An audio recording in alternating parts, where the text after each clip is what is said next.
Good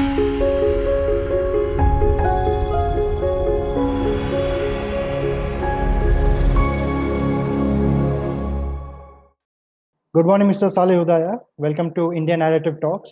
I am Arijit Banerjee, and I shall be your host and give a big background information about the atrocities that is happening with Uyghurs in China, and also how the diaspora community of Uyghurs are calling for support and highlighting the atrocities that is going on in China. So I'll start off with my first question, sir. Uh, it's to do with the as the world wakes up to the atrocities that is happening on the Uyghur Muslims in China. Do you think this is a case of short-term memory or an opportunistic move to exert pressure on China? I think, this is a very good question. I think it's a bit of both. Some countries, they might be using this issue, to push back on China, whereas other countries are genuinely raising the issue to, address the atrocities, the genocide that is going on in East Turkestan, as it has exacerbated in the past few years. Speaking of the atrocities, we have been getting reports on not just forced labor, which has become a big thing right now, but also on women sterilization that is happening, plus the organ harvesting market that China seems to be quite big on. And it's not just China, it's also from Saudi Arabia and Turkey. Do you have any comments on that? Yes. So right now, according to the latest Chinese white paper, they stated that 1.3 million people per year since 2014 up until 2019, throughout 2019, were locked up or were sent to quote vocational training end quote, which is a sick euphemism for indoctrination in the concentration camps. So essentially, over 8 million people have been sent to these concentration camps where they are, forced to undergo political indoctrination, forced medication, torture. In some cases, in a lot of cases, there has been rape, organ harvesting, and summary executions. Um, as far as organ harvesting goes, China has been doing this for decades, but more recently, with the in the past couple of years, with the mass internment of millions of Uyghurs and other Turkic peoples in concentration camps, China's organ harvesting industry has skyrocketed. You have people coming from Korea, from the Middle East, like Saudi Arabia that you mentioned, to buy organs, and the organs of Uyghur and other Turkic Muslims are being sold to Muslims, from the Middle East as quote halal organs end quote. Why do you think this is happening so? I mean, what's this gross barbaric fascination with organ harvesting trade that is going on, especially on Uyghur Muslims? So killing off the Uyghurs, for the Chinese government, wouldn't be beneficial. So why kill them off when you can harvest their organs and then kill them, and make money out of the organs that you have harvested from them? Because even putting them in the concentration camps, building these 1,400 plus concentration camps, building these police state apparatus in East Turkestan requires a lot of money, and so the sick and twisted Chinese government is, seeking a return on it and its investment, you could say, if you call it that, and of building these concentration camps and prisons. This brings to my second question, which is uh, for most of our audience based here in India and also the global diaspora and the foreign audiences that Indian narrative caters to, uh, we have come to know that historically East Turkestan or the Xinjiang province has traditionally been part of China. So the question arises is why this need for an independent nation? So can you give us a bit of a brief background into the history of your people and your region and your culture?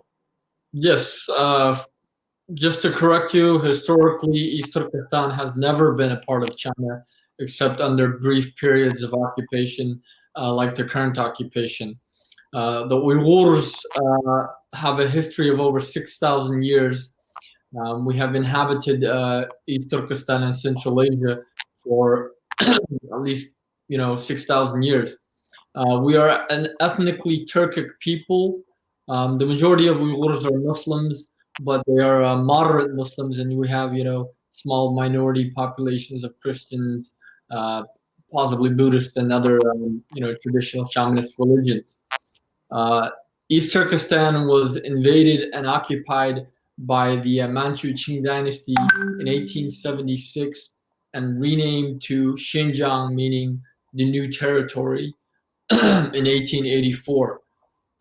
With the fall of the Manchu Qing dynasty in 1911, East Turkestan, there's a slow national movement that began to take shape.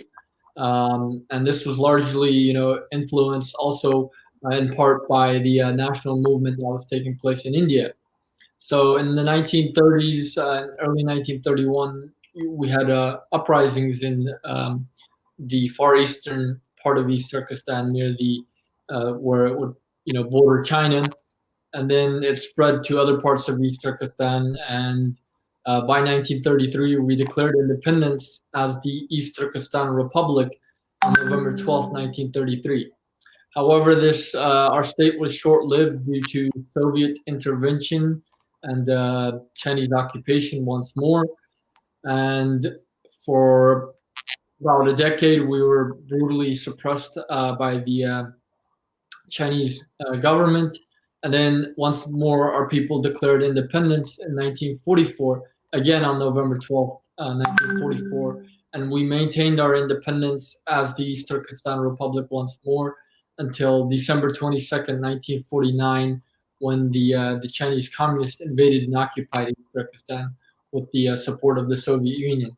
However, Thank our people over the past 70 years of Chinese communist occupation, we have never given up our struggle for to regain our independence, and this is the main reason why China is locking up millions of people in these concentration camps and engaging in this brutal genocide that it is doing today, because East Turkestan is of strategic of importance to China, both through the Belt and Road Initiative, but also in terms of mineral and natural resources.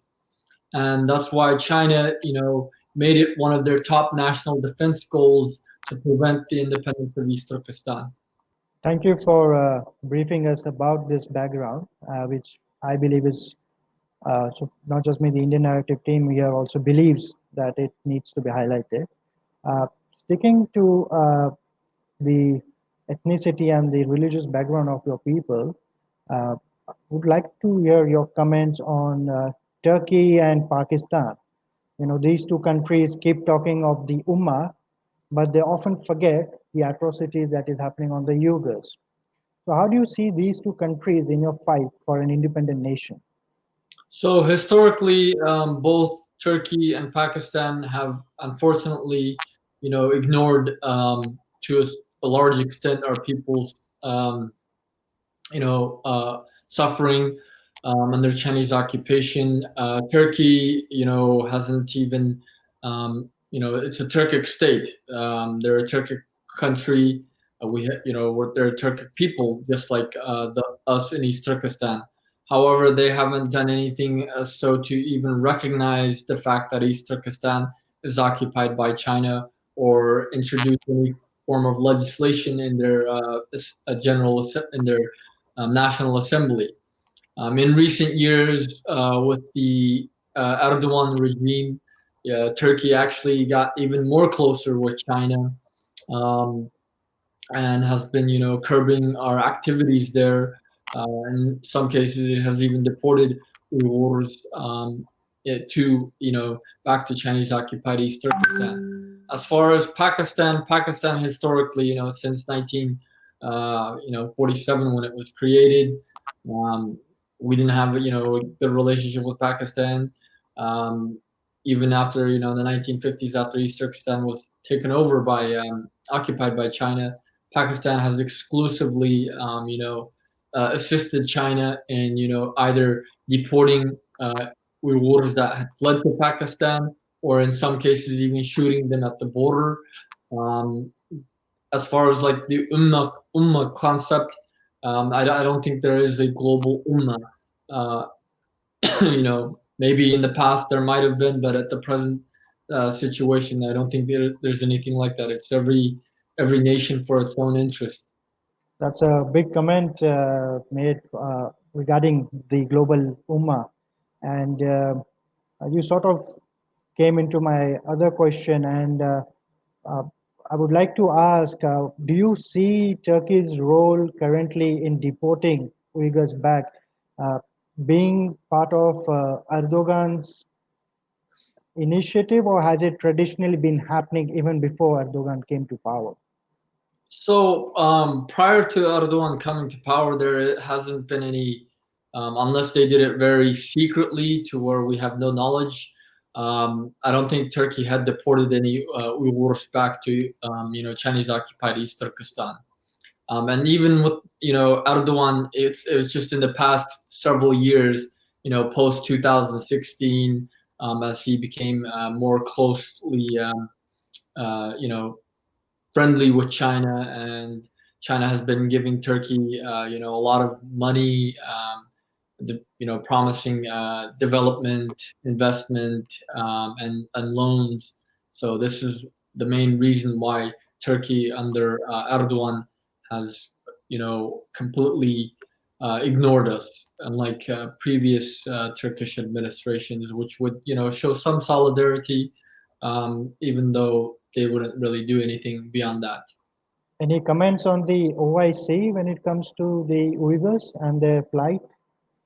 So as far as the OIC, I mean, we as a government in exile, as Uyghur organizations, we have sent numerous letters, um, you know, calling on the OIC to raise the issue of, the Uyghur and other Muslims in occupied East Turkestan. But we have never gotten any response from them. In fact, they raised the issue of every other Muslim group that's being, apparently persecuted across the world. But when it comes to the situation of East Turkestan, they are completely deaf, dumb, and blind. They play the three monkeys when it comes to us, and this is also because of China's, influence in terms of economic influence in terms of these Muslim countries, be it in Central Asia, be it in the Middle East. China has invested, uh, you know, billions, tens of billions, if not hundreds of billions of dollars in these countries, and so for them, money is much more important. They're co-religionists, and this is why I say the ummah. It might have existed before, but as in the 21st century, I don't think there is no ummah. Now, coming back to China, China claims when it comes to Xinjiang or East Turkestan, they are fighting radical Islamists and therefore the need for surveillance. Has the role of the East Turkestan Islamic movement hampered your work, considering the alleged role in the Tiananmen Square bombing and the Kunming station bombing killings in 2014? So, as far as like the East Turkestan Islamic movement, this organization was first, if it exists, according to the latest U.S. State Department counterterrorism, terrorism report on China. They doubt that, they doubt that it exists. If it had existed, it doesn't exist anymore, including Uyghur experts, counterterrorism experts like Sean Roberts. He wrote a book recently, published a new book called China's War on the Uyghurs, and he talks about how China essentially fabricated the ETIM, the East Turkestan Islamic Movement, to portray Uyghurs as terrorists following the September 11 terrorist attacks.